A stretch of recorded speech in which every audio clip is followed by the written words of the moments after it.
How to clear your Google Chrome history. Hi guys, in this video I will show you how to clear all your Google Chrome history. It's so easy and quick, so let's start. First thing, go to your Google Chrome.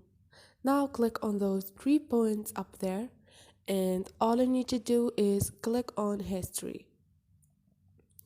Now click on clear browsing data, and here you're gonna have clear data. You can just click on it and they're gonna clear all your Google Chrome history. And there's also another way. You can go to your setting and choose Google Chrome and clear cache from your setting. So this is it guys, hope this video was helpful to you, and if you liked the video don't forget to subscribe and like.